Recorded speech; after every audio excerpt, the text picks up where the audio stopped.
In fairness, ang bait toothbrush siya netong si Robin.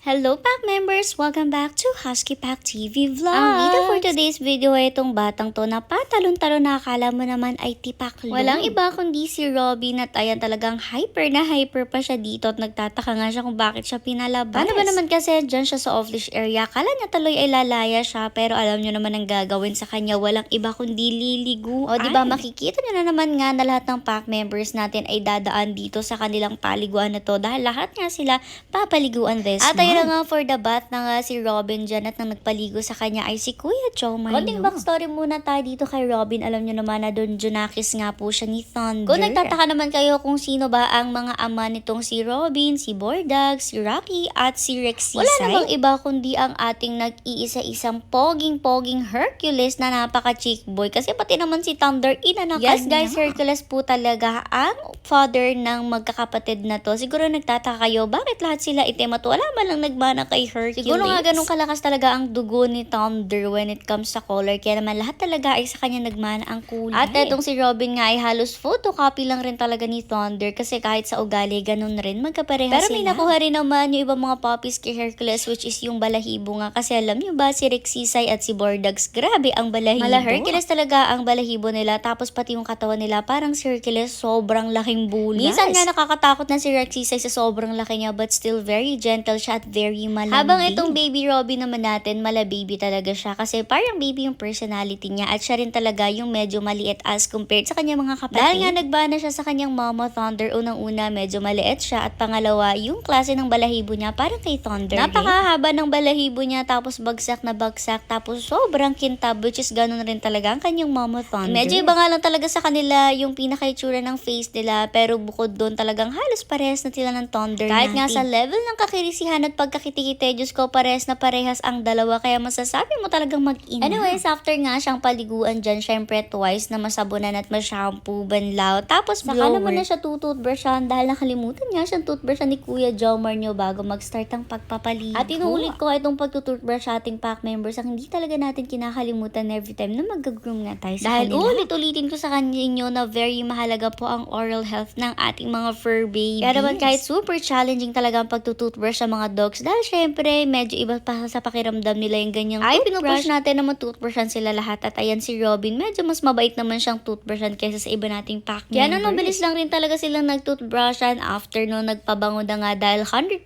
dry na rin siya at ready to go na nga siya. Yes na yes, another Pack member na naman tayo na fresh at siguro nga palima na itong si Robin na naliguan o diba ang bilis. Bago magpasko ay fresh na sigurado lahat ulit ng ating Pack members. O diba at least ready na silang mamasko sa Christmas.